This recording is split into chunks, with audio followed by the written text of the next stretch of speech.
Hello గోదరమేశ్వర viewers, నేను మీ పేకేర్ మధు. ఈరోజు మనం దర్శించకపోయే దైవక్షేత్రం శ్రీ గొల్లల మామిడాలలో వెలిసిన శ్రీ సూర్య దేవాలయం. ఈ ప్రపంచానికి వెలుగునిచ్చే ప్రత్యక్ష దైవం శ్రీ సూర్యనారాయణుడు. అలాంటి సూర్యనారాయణునికి మన దేశంలో ప్రధానంగా 3 సుప్రసిద్ధ ఆలయాలు కలవు. మొదటి ఆలయం కోనార్క్ సూర్య దేవాలయం అయితే రెండవది అరసవల్లి దేవాలయం. మూడవ ఆలయం మన కాకినాడ జిల్లాలోని గొల్లల మామిడాలలోని స్వయంభూగా వెలిసిన సూర్య దేవాలయం. ఈ ఆలయంలో సూర్య భగవానుడు ఉషా, పద్మిని, ఛాయ, సౌజ్ఞ 4 భార్యల సమేతంగా దర్శనమిస్తారు. ఈ ఆలయం 1902 జూన్ 18వ తేదీన జమీందారు శ్రీ కొవ్వూరి బసిరెడ్డి గారిచే నిర్మించబడినది. అప్పటి నుండి శ్రీ సూర్యనారాయణ స్వామికి అత్యంత ప్రాధాన్యంగా ఉన్న ఆలయ ప్రసిద్ధి చెందినది. ఇక్కడి ఆలయ నిర్మాణ శైలి కోనార్క్ సూర్య దేవాలయాన్ని పోలి ఉంటుంది. రాజు గోపురంపై చెక్కబడిన శిల్పాలు చూపరులను కట్టి పడేస్తాయని చెప్పడంలో అతిశయోక్తి లేదు. గోపురంపై ఉన్న శిల్పంలో జీవకళ ఉట్టుపడుతూ అక్కడ ఉన్నది శిల్పమా లేక మనుషుల అన్నట్టు ఉంటుంది. రాజగోపురంలోని చక్రాలని చేతితో తిప్పవచ్చు అంటే అప్పటి కళా నైపుణ్యానికి నిదర్శనం. రాజగోపురం నుండి ప్రధాన ఆలయంలో సూర్యనారాయణకి మధ్య 60 అడుగుల దూరం ఉంటుంది. సంవత్సరంలో 3 సార్లు సూర్యకిరణాలు స్వామివారి పాదాలను తాకడం ఇక్కడ చెప్పుకోతగ్గ విశేషం. ఈ సూర్యకిరణాలు ఎత్తైన గోపురం దాటుకుని ఆలయ ముఖమండపాన్ని దాటుకుని ఆలయంలోనికి ప్రవేశించి అంతరాలయం గుండగా సూర్యనారాయణ పాదాలు తాకడం అనేది ఒక అద్భుతమనే చెప్పవచ్చు. నేను చెప్పడం కన్నా వెళ్ళి చూసిన వారికి అనిపిస్తుంది అంత దూరం అంత ఎత్తైన గోపురాల మంచి ఎలా వచ్చిందా అని. వచ్చే ఈ సూర్యకిరణాలు స్వామివారి పాదాల చెంతకొని. అలాగే ఈ ఆలయం గురించి ప్రధాన అర్చకులు అయినటువంటి శ్రీ రంగనాథాచార్యులు గారు పూర్తిగా తెలియజేస్తారు. మన ఛానల్ని ఎవరైనా కొత్తగా చూస్తున్న వాళ్ళు ఉంటే సబ్స్క్రైబ్ చేసి ఒక లైక్ చేయండి. మీరు చేసే ఒక లైక్ మన హిందూ దేవాలయ చరిత్రను మరికొంతమందికి చేరుస్తుంది. జై శ్రీరామ్.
సూర్యదేవాలయం విశిష్టత, సూర్యభగవానుడు వెలిసిన సంవత్సరం, ఇవన్నీ ఒక్కసారి మాకు వివరిస్తారా?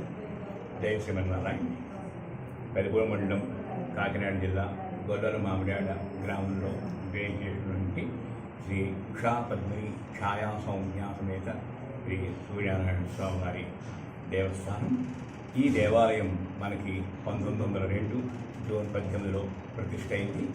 ఈ దేవాలయం మనకి విష్ణు స్వరూపానికి సాక్షిభూతంగా యావత్తు మనకి దక్షిణ భారతదేశంలోని ఏకైక శ్రీ వైష్ణవ సాంప్రదాయ సూర్యక్షేత్రంగా భాషిల్లుతోంది. అందున ఆంధ్రదేశంలో ఇది 2వ సూర్యక్షేత్రంగా కూడా భాషిల్లుతోంది. అయితే ఇక్కడ స్వామి సాక్షాత్ విష్ణు స్వరూపానికి ప్రతీకగా ఈ దేవాలయం మనకి దర్శనం ఇస్తుంది. అందుకోసమే ఇక్కడ స్వామివారి తాలూకా ఉత్సవాదుల అన్నీ కూడా మనకి మాఘశుద్ధ సప్తమి అంటే స్వామి తాలూకా సూర్య జయంతి ఉత్సవంతో ఆరంభం చేసుకొని మాఘశుద్ధ ఏకాదశి నాడు శ్రీవారి కళ్యాణ మహోత్సవం, అనంతరం 5 రోజుల కళ్యాణ మహోత్సవ వేడుకలు కూడా నిర్వహించుకోవడం, అంటే మాఘబహుళ పాఠములతోటి ఇక్కడ ఉత్సవాలు పూర్తవుతాయి. అలాగనే ఈ ఆలయం మనకి ఉదాహరణగా ఏంటంటే విష్ణు స్వరూపాన్ని ఎందుకు తెలియజేస్తామంటే, మనకి ప్రతినిత్యం కూడా సూర్యనారాయణ స్వామిని ధ్యానించేటప్పుడు ఉదయం బ్రహ్మస్వరూపే అని చెప్పి మొట్టమొదట తొలి నమస్కారాన్ని స్వామికి నమస్కరిస్తాం. ఆ నమస్కారం చేసేటువంటి ఈ ప్రతీకగా సూర్యక్షేత్రమే అది కోణార్కలో ఉన్నటువంటి సూర్య దేవాలయం. మాధ్యాహ్నత మహేశ్వర అదే మనకి శ్రీకాకుళం జిల్లా అరసవేలిలో ఉన్నటువంటి సూర్యనారాయణ స్వామి. సాయంకాల సదా విష్ణువు మనకి ఈ గొల్లల మామిడాడ సూర్యక్షేత్రంగా మనకి భాషిల్లుతోంది.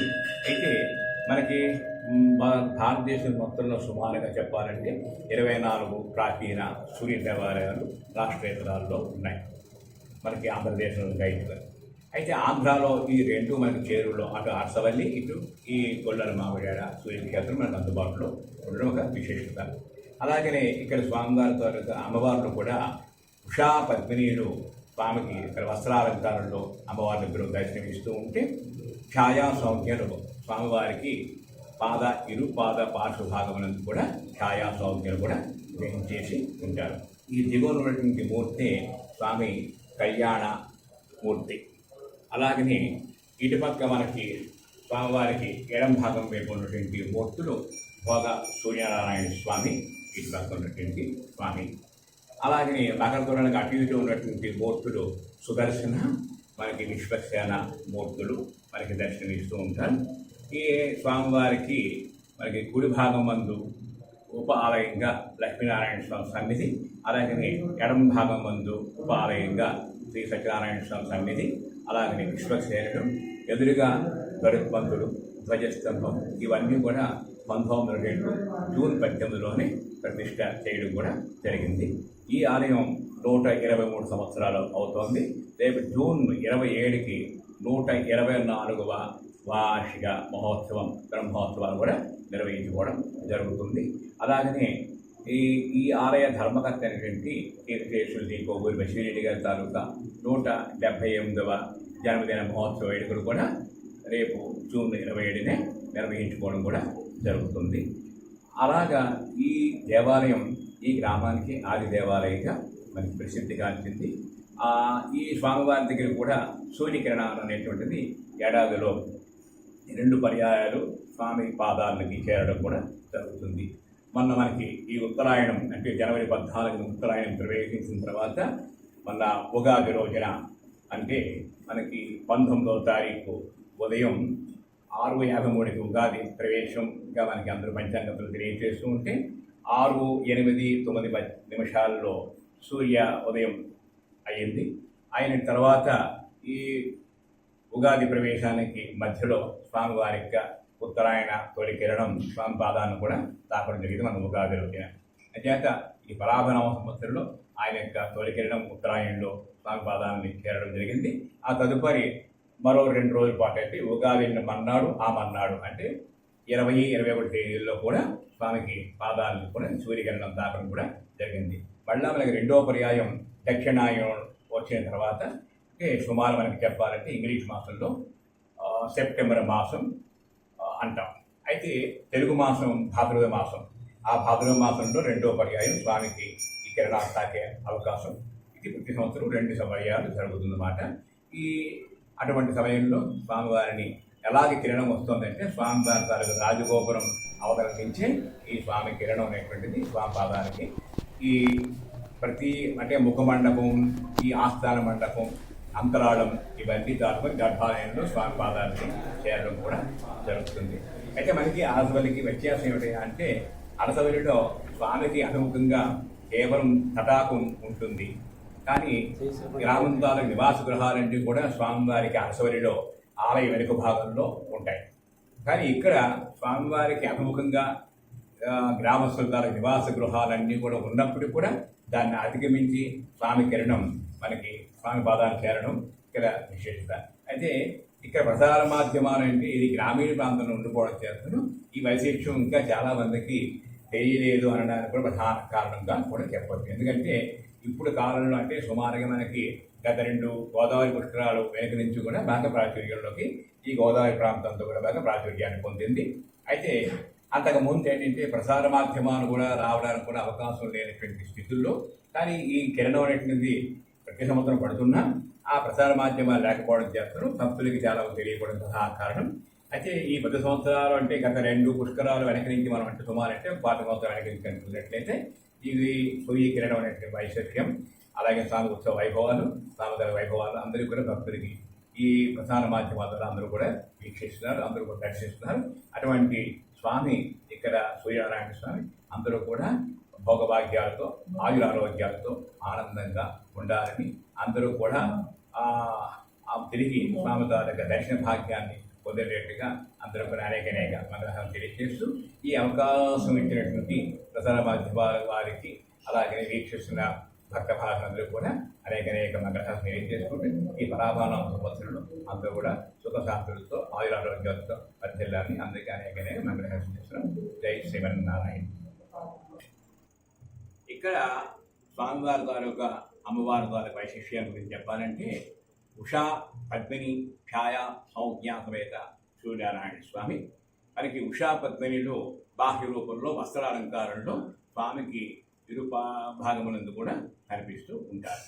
ఛాయా సౌజ్ఞలో స్వామివారికి పాద ఇరుపార్శ్వ భాగములందు కూడా ఛాయా సౌజ్ఞలు ఏకశిరలో స్వామిని ఆనుకొని ఉంటారు. అయితే ఈ ఉషకాలంగా అని చెప్పబడుతోంది. తెల్లవారుదాన్ని మనం ఏదైతే వారదినములుగా భావించి వడ్యాలు, దుర్గోత్సవాలు, వారసూరులు అని ఇవన్నీ చెప్తూ ఉంటారే, వాటిని అన్నింటినీ అధిగమించి ప్రయాణించడానికి మార్గం ఏమిటంటే ఆ ఉషోదయ కాలం, తెల్లవారుతో 4 ఉండేటువంటి సమయం, 4 ఉండే సమయం కూడా ఆ ఉషకాలంగా మనకి తెలియజేస్తూ ఉంటారు. అలాగనే మరి పద్మిని ఆవిడే లక్ష్మీ అంశగా మనం తెలియజేస్తూ ఉంటుంది. ఈ ఛాయ కేవలం మన తాలూకా నీడ ఏదైతే ఉంటుందో ఆమె ఛాయ, అంటే అటువంటి ఛాయారూపాన్ని స్వామి తాలూకా తాపాన్ని తాళలేక స్వామి దగ్గరగా ఛాయారూపాన్ని ఉంచిందట. అంచేత ఆమె ఛాయగా ఉంటుంది. అలాగే ఈ సంధ్య అనేటువంటిది ఆమె సౌజ్ఞగా తెలియజేస్తుంటారు. ఇవి ఎలా ఉంది అంటే మనకి ప్రాతఃసంధ్య, మాధ్యాహ్న సంధ్య, సాయం సంధ్య, కాలానికి నడుముగా ఉండేటువంటి రూపమే ఆమె సంధ్యారూపంగా మనకి చేస్తాం. అయితే మనందరూ కూడా ఉదయాన్నే పెట్టేటువంటి దీపారాధన మనకి ప్రాతకాలంలో పెట్టే దీపం ప్రాతఃసంధ్యా దీపంగా తెలియజేస్తుంటుంది. మరి సాయంకాలం వేళ ఈ సూర్యుడు అస్తమించడం చేరుగా ఉండే సమయంలో పెట్టేటువంటి దీపమే సాయం సంధ్యా దీపం. మరి మాధ్యాహ్నిక సంధ్య ఒకటే మనకి ఇప్పుడు కనుమరుగవుతుంది. ఆ మాధ్యాహ్న సంధ్య ఎవరయ్యా అంటే నడినెత్తి మీదకి సూర్యనారాయణ స్వామి ఉన్నప్పుడు అప్పుడు ఇంటిలో ఉండే దీపాన్ని సవరించి పెట్టేటువంటి దీపమే అది మాధ్యాహ్నిక సంధ్యగా తెలియజేస్తూ ఉంటుంది. అంచేత ఈ చాలామంది మేము గాయత్రి ఉపాసన చేస్తున్నాము అంటే దాని ప్రధాన రూపం సూర్యోపాసనే. ఇతని గాయత్రి అధిష్టాన దేవత సూర్యుడు. అంచేత ఆ సూర్యోపాసన అందరికీ కూడా మనకి ఎప్పుడూ చేయదగ్గ స్థితి. అందుకోసం చాలామంది సంస్కారవంతులుగా ఉండేటువంటి వాళ్ళంతా కూడా అంటే ఆయా గురువుల ద్వారా మంత్రోపదేశం పొందినటువంటి వాళ్ళు వాళ్ళ మంత్రాన్ని ఉపదేశించుకొని వాళ్ళ అనుష్ఠానం చేస్తూ ఉంటే అదొక విధానం. కానీ నిత్య జీవితంలో వ్యవసాయదారులుగా ఉండేటువంటి తాను వ్యవసాయ భూమికి సేద్యం కోసం బయలుదేరేటప్పుడు అతడు ఆకాశంలో ఉండేటువంటి ఆ సూర్యనారాయణ స్వామికి ఒక నమస్కారం చేసుకొని ఆయన కృషి తాలూకా ఆరంభానికి ఆయన బయలుదేరుతాడు. అది సూర్య నమస్కారంలోనికి దీంట్లో సూర్యారాధనలోకి వస్తుంది. ఇలా ప్రతి ఒక్క జీవికి కూడా అంటే సూర్యుడితో సంబంధం అనేటువంటిది ఉంది. అంతేకానే పాంచభౌతికతత్వమైనటువంటి ఈ శరీరము, పాంచభౌతికతత్వమైనటువంటి ప్రకృతి, ఈ రెండింటి తాలూకు అవినాభావ సంబంధం మనకి ఎప్పుడూ కూడా ఉంటుంది. కాబట్టి అటువంటి సూర్యనారాయణ స్వామి కనుక కాస్త లేట్ అయితే రకరకాల రుగ్మతులన్నీ కూడా మనకి వ్యాప్తి అవుతాయని చెప్పేసి మనకి ఎప్పుడూ వైదిక శాస్త్రంలో కూడా తెలియజేస్తుంది. అదే కాస్త సూర్యనారాయణ స్వామి ఆకాశంలో మనకు దర్శివగానే కొంతసేపటికి ఏదైతే ప్రకృతిలో ఉండే దుర్గంధము, సూక్ష్మ జీవితాల ప్రబలడం ఇవన్నీ కూడా అంటే క్రమక్రమంగా అంతరించి అందరికీ ఆరోగ్యాన్ని ప్రసాదిస్తాడు. అంచేత అందుకనే మన ఇల్లు వాకిళ్ళు కూడా ఎంత కడిగినప్పుడు కూడా ఆ దుర్వాసన అనేటువంటిది అది మనకి అప్పుడప్పుడు వస్తూ ఉంటుంది. దాన్ని పోగొట్టేటువంటి గుణం ఎవరికి ఉందంటే సూర్యుడికి ఉంది. అందుకనే సూర్యనారాయణ స్వామికి ఆరోగ్య ప్రదాత అని చెప్తారు. ఆరోగ్యం భాస్కరాది ఇచ్చేది. ప్రథమంగా ఆరోగ్యాన్ని ఇచ్చేటువంటి భగవత్ స్వరూపాల్లో సూర్య భగవానుడు. ఈయనకి ఇంకొక నామం కూడా ఉంది. మరి పితృదేవాత్మక స్వరూపుడు సూర్య భగవానుడు. అందుకోసమే మీరు మకర సంక్రాంతి రోజున ఆ రోజు జరుపుకునేటువంటి పండుగ అంటే ఉత్తరాయణంలో స్వామి ప్రవేశించినటువంటి ఆ సంక్రమణానికే మనకి మకర సంక్రమణం పేరు. ఆ సంక్రమణం రోజున పితృదేవత ప్రీతిగా చేసేటువంటి క్రియ కాబట్టి అది పెద్దల పండుగ, అది పెద్ద పండుగ మనకి వాడుకలో చేసుకుంటున్నాం. అంచేత ఆ రోజు ఈ గతించినటువంటి పెద్దలను ఉద్దేశించి మనం ఏం చేస్తామంటే ప్రధానంగా మెనుతో ఉండేటువంటి ఆహారాన్ని తయారు చేసి అది అందరికి కూడా నివేదిత ప్రసాదంగా అందరికీ పిల్లలకి వచ్చే బంధుకోటి కూడా ప్రసాదంగా మనం ఆ రోజు ఇంట్లో మెనుతో ఉన్న వంటని మనం అందిస్తూ ఉంటాం. ఇలాగా సూర్య సంబంధంగా పితృదేవాత్మక స్వరూపుడిగా ప్రత్యక్ష భగవానుడిగా ఎన్ని రూపాలుగా ఆయన మనకి దర్శనమిస్తాడు. అటువంటి స్వామి మరొక చోట మనకి సూర్యచంద్రాదులని ఏకకాలంలో దర్శించేటువంటి చోటు ఎక్కడయ్యా అంటే మనకి సాధారణంగా చాలామంది చెప్పలేకపోతుంటారు. కానీ ఒకే ఒక మన ప్రదేశం ఉంది, కన్యాకుమారి. ఆ కన్యాకుమారుడు కనుక మనం శ్రావణ పూర్ణిమ కనుక మనం చేరుకున్నట్లయితే ఆ మధ్యాహ్నానికి చేరుకొని సాపాటని చేసుకొని ఆ సాయంకాలం సూర్యాస్తమయం దగ్గరగా ఉండే సమయంలో మనం ఒక 3 మైళ్ళ లోపలికి కిందకి ఆ కన్యాకుమారిలో వెళ్ళినట్లయితే అక్కడ సముద్ర తీరం ఎలా ఉంటుందంటే తూర్పు సముద్రం, దక్షిణ సముద్రం, పశ్చిమ సముద్రం కలయిక కన్యాకుమారి క్షేత్రం. ఆ క్షేత్రంలో తూర్పు సముద్రంలో చంద్రుడు ఉదయించేటువంటి సమయం, అలాగే పశ్చిమ సముద్రంలో సూర్యనారాయణ స్వామి అస్తమించడానికి చేరువయ్యేటువంటి సమయం, ఈ రెండు కూడా ఏకకాలంలో మనకు జరుగుతాయి. అక్కడ చూసినట్లయితే మనం ఎటువంటి పరికరాలు లేకుండా కేవలం మానవ మాత్రగా నించుకొని ఆ సూర్యచంద్రాలను దర్శిస్తూ ఉంటే సూర్యుడిని పట్టుకొని చంద్రుడిని పట్టుకొని సూర్యుడన్నా మన ఆశ్చర్యానికి పోవక్కర్లేదు. ఎందువల్ల అంటే కవల పిల్లల మాదిరిగా ఇక్కడ సూర్యుడు ఏ రకంగా అయితే ఉన్నాడో చంద్రుడు అదే స్థితిలో ఉంటాడు. సూర్యుడు ఏ వర్ణంలో ఉన్నాడో చంద్రుడు అదే వర్ణంలోనూ ఉంటాడు. వ్యాసం కూడా అలాగే ఇద్దరు ఉంటాయి. అంచేత ఇటువంటి స్థితిని మన ప్రకృతిగా ఎన్నో ప్రదేశాల్లో ఒక్కొక్క చోట ఒక్కొక్క విశిష్టతని ఆయన చాటుకుంటూ మన భగవంతుడు ఆయన యొక్క విశేషను వ్యాప్తి చేస్తూ ఉన్నాం. కాబట్టి మనం అంతా వెళ్ళాలి, తీర్థయాత్రలు సేవించాలి, అక్కడ ప్రకృతిలో ఉండేటువంటి వైభవాన్ని మన కళ్ళారా తిలకించాలి. అక్కడి నుంచి ఆ శ్రావణ పూర్ణిమ అయిన మన్నాళ్ళ దగ్గర నుంచి ఎంతోమంది వ్యత్యాసంలో కేవలం సూర్యోదయం, సూర్యాస్తమయం, చంద్రోదయాల్లో దర్శించుకొని యాత్రకు పెంచుకొని యాత్రికులు కన్యాకుమారి యాత్రలు దొంగతిగని ముందుకు వెళుతూ ఉంటారు. కానీ ఒకేసారి ఏకకాలంలో సూర్యోదయాలు దర్శించాలంటే శ్రావణ పూర్ణిమ నాడు సాయంకాలం వేళ సూర్యాస్తమానికి ఒక ఇంచుమించుగా 1-2 గంటల ముందుగా మనం అక్కడికి చేరుకుంటున్నట్లయితే ఆ దృశ్యాన్ని కళ్ళారా చూడవచ్చు. అదే శ్రావణ పూర్ణిమ నాడు మనకి అమర్నాథ్లో అమరేశ్వరుడు అంటే మంచు శివలింగాన్ని కూడా దర్శించే భాగ్యం కూడా శ్రావణ పూర్ణిమ నాడే అందిస్తుంది. ఇటువంటి విశేషాలు ప్రకృతిలో ఎన్నో క్షేత్రాల్లో ఒక విశిష్టత ఉంది. కాబట్టి మన పూర్వులు అందుకే వెళ్ళి బద్రీ, కేదార్, అమర్నాథ్ ఇలాగా వీటిని వెళ్ళి దర్శించాలి అంటే మళ్ళీ వెళ్ళి దర్శించే క్షేత్రాలు కాదు సుమ. నీ యొక్క భగవద్ నామస్మరణతో నువ్వు కనుక వెళ్ళినట్లయితే ఖచ్చితంగా ఆ దర్శన భాగ్యం లభిస్తుంది అని చెప్పి తెలియజేస్తూ, అలాగే నెహ్రూవంతుడు వారు భారత ప్రధానంగా ఉన్నటువంటి రోజుల్లో తన తీరని కోరిక అంటే అమర్నాథ్ యాత్ర అని కూడా చెప్పినటువంటి ఆయన ప్రత్యేక దాంట్లో రాసుకున్నటువంటి స్థితి. అంచేత ఇవాళ మన అమర్నాథ్ చాలా మంది యాత్రికులు వెళుతున్నారు. కానీ ఆయన భారత ప్రధానంగా ఉండి కూడా వెళ్ళలేని స్థితిలో ఆ రోజులో ఉన్నది అమర్నాథ్. అంచేత ఇవన్నీ కూడా ఎన్నో కష్ట నష్టాలకు వాళ్ళు ఓర్చి అవన్నీ సుగమ్యాలు చేసి మనకి ఆ యాత్రా సౌలభ్యాన్ని అందించారు. కానీ ప్రతి ఒక్కరు కూడా వెళ్ళండి, ఆయా క్షేత్రాలు వెళ్ళండి, దర్శించండి, స్వామి తాలూకు వైభవాన్ని కళ్ళారా చూడండి, అందరూ ఆనందాన్ని అనుభవించండి. అప్పుడే మన జీవితం సాఫల్యం అవుతుంది, జన్మ చరితార్థం అవుతుంది అని చెప్పడానికి ఈ ఆలయ దర్శనాలు అలాగనే తీర్థయాత్ర దర్శనాలలో ప్రధాన ఉద్దేశం. సర్వే జనం సుఖినో భవంతు. స్వామి, ఇది సూర్యాష్టకం ఉదయాన్నే సూర్యాష్టకం తర్వాత ఆదిత్య హృదయం లేవగానే చదువుకుంటే చాలా మంచిది అంటారు. ఈ చదవడం వల్ల మనకి కలిగే మంచి ఏమిటి? ప్రధానంగా ఏంటంటే అక్కడ సూర్యాష్టకం అనే కాదు, లేదా ఆదిత్య హృదయం అనే కాదు, భగవంతుడు తాలూకు నామాన్ని నువ్వు ఏదైతే తీసుకుంటావో దానిని అనునిత్యమో అంటే పదే మనం మననం చేస్తే అది మంత్రంగా మారుతుంది. అంచేత దానికి శక్తి మనకి ఇంత అంత అనడానికి అది కాదు. అంటే ఎప్పుడు కూడా భగవంతుని పట్ల మనకి ముందు విశ్వాసం ఉండాలి.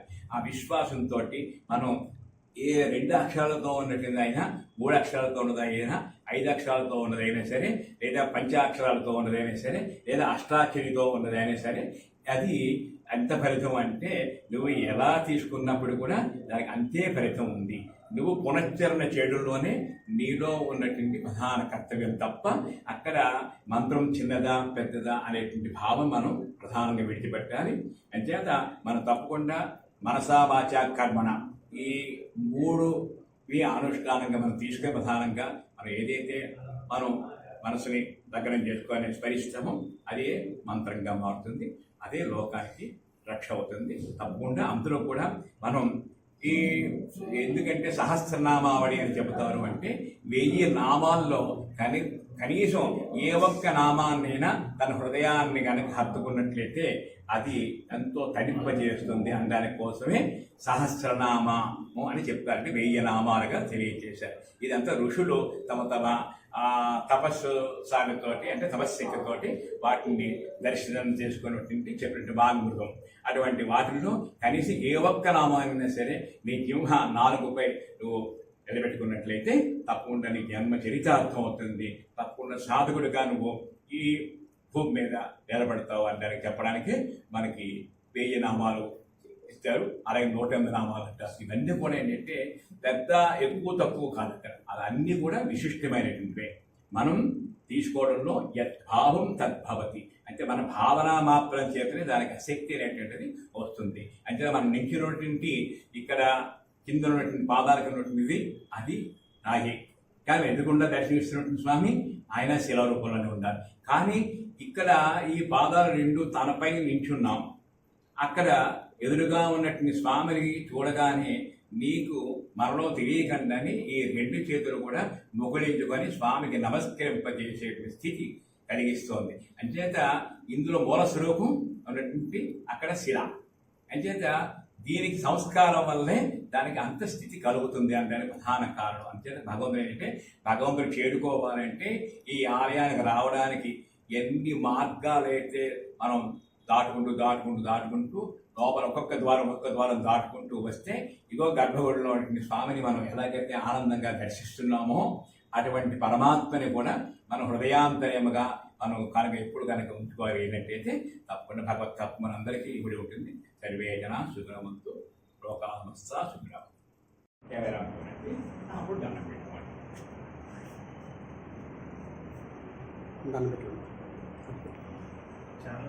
యూట్యూబ్ ఛానల్ చదువుకోండి. వచ్చిందండి.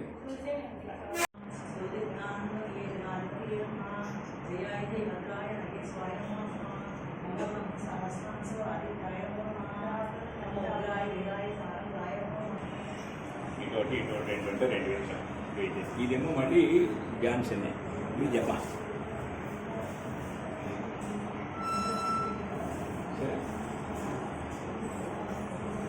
ఈ పక్కన కూడా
అక్కడి రాజగోపురం ఉపరి భాగాన శ్రీకృష్ణుడి విగ్రహాన్ని చెక్కడం అన్నది చాలా అద్భుతంగా ఉంది. అంత ఎత్తులో చెక్కడం.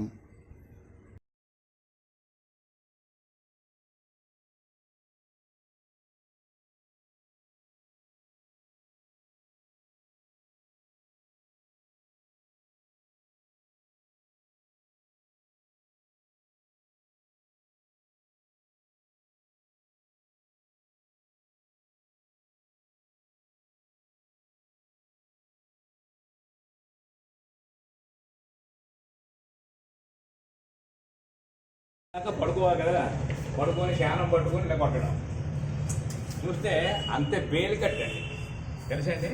లోపల కట్టు బేలు, మన ఐరన్ డోర్స్ వాడలేదు సార్, బేలు కట్టండి. అంటే ఇది సూర్యనారాయణ స్వామి కోసం చేసినటువంటిది. అంటే ఏకచక్రధరం దేవం తం సూర్యం ప్రణమామ్యహం అంటే ఈ చక్రం కదా, ఇది తిరుగుతోంది ఇలాగా. ఇక్కడ 7 గుర్రాలు, ఇది రథం, ఇది 7 గుర్రాలు రావడానికి ఈ రకంగా చేసి అతను ఆర్ట్ వేసినటువంటిది అన్నమాట. పిక్ కావాలని వారు అంటే ఇప్పుడు ఏంటంటారు, స్లాబ్ పిక్.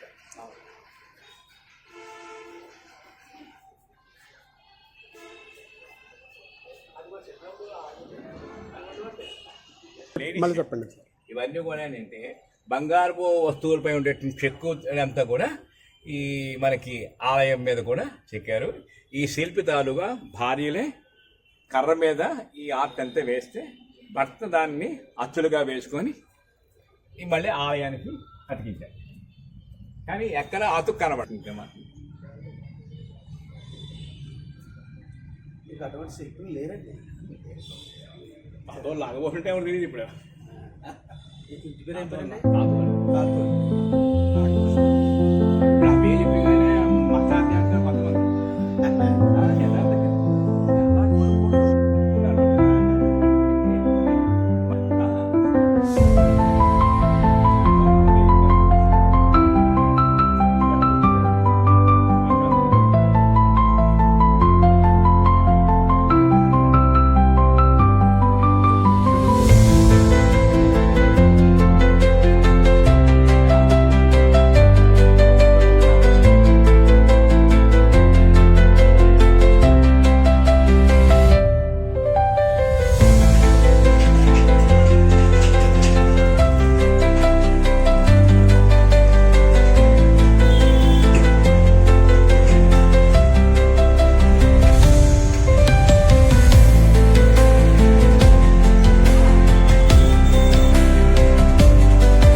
శివరెడ్డి గారు, కవి వెంకటకృష్ణారెడ్డి గారు కొడుకుల మాట.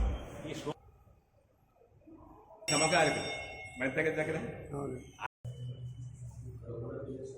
ఆదిదేవ నమస్తుభ్యం ప్రసీద మమ భాస్కర దివాకర నమస్తుభ్యం సప్తస్వరాదమారణం ప్రచండం కాశ్యపద్మజం శ్వేతపద్మధరం దేవం తం సూర్యప్రణమామ్యహం లోహితం రథమారణం సర్వలోకపితామహం మమ పాపహరం దేవం తం సూర్యప్రణమామ్యహం త్రైగుణ్యంచ మహాసూరం బ్రహ్మ విష్ణు మహేశ్వరం మమ పాపహరం దేవం తం సూర్యప్రణమామ్యహం బృహతం తేజ సంపుంజం వాయురాకాశమేవ చ ప్రియం చ సర్వలోకానాం తం సూర్యప్రణమామ్యహం బంధుకపుష్పశంకాశం అరకుండభూషితం ఏకచక్రధరం దేవం తం సూర్యప్రణమామ్యహం లోహితం రథమారణం సర్వలోకపితామహం మమ పాపహరం దేవం తం సూర్యప్రణమామ్యహం తం సూర్యలోకకర్తారం మహాతేజప్రదీపం మమ పాపహరం దేవం తం సూర్యప్రణమామ్యహం తం సూర్యం జగన్నాథం జ్ఞానప్రకాశమోక్షదం మమ పాపహరం దేవం తం సూర్యప్రణమామ్యహం సూర్యాష్టకంబడే నిత్యం గ్రహప్రీడ ప్రణాశనం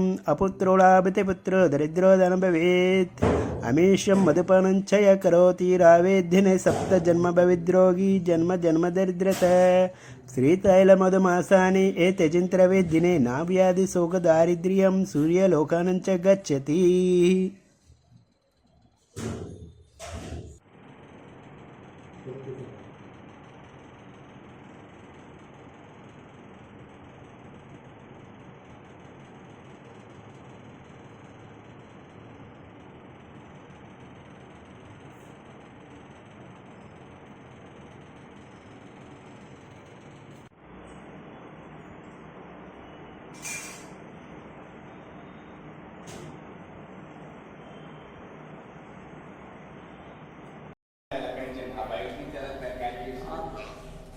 గుళ్ళు వస్తావా సూర్యకిరణ పడతాయి.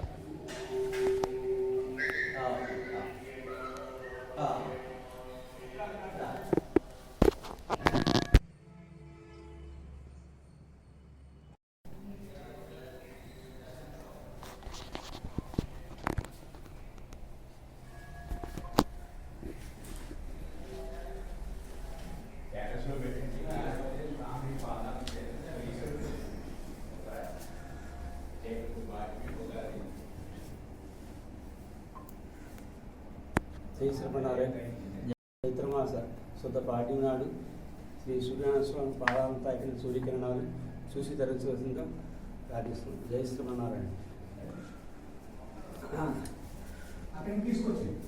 కొద్దిగా